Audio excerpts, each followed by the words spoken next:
in order to take over the girl's body. The man sneaked her into the car when no one was around, then drove straight home. He was worried about the girl seeing her surroundings, so he wrapped her head in a blanket. Then he put her in the secret room he had prepared. Then he closed the door and drilled out the secret passage. Then he pulled up a stone slab to seal the exit. And finally, he used a metal cabinet to cover the door. After all this, the man was relieved to leave. Soon 10-year-old Daisy woke up from her coma. At this point, she doesn't know what's happening. She tried to tap on the door to call for help, but there was no answer. Daisy realized she had been kidnapped, until 2 hours later, the man finally appeared. He brought Daisy a mattress. It looked like he was going to keep her there for a long time. Then he brought her water and food.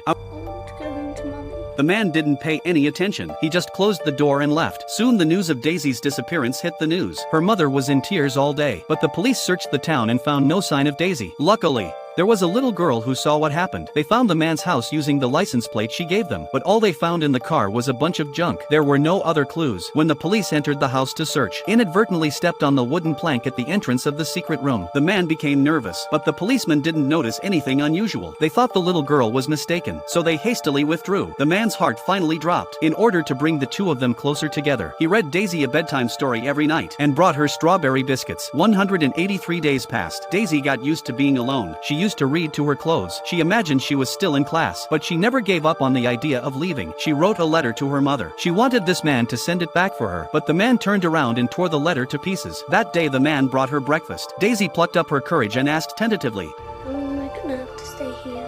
He lied about having asked Daisy's family for ransom, but her parents wouldn't pay a cent, so she had to stay locked up here forever. The man even installed a walkie-talkie in the chamber. He brainwashed Daisy every day, trying to dissuade her from going home, but Daisy didn't give in. She put toothpaste on her arms. She waited for the man to bring her food, pretended to hurt herself so he'd take her to the hospital. But how could the man be fooled by such a trick? He saw right through Daisy's intentions. In order to punish Daisy, he starved her for 3 days. 5 years passed. Daisy was tortured to the bone. That day, she was reading a book. Suddenly she found blood coming out of her leg.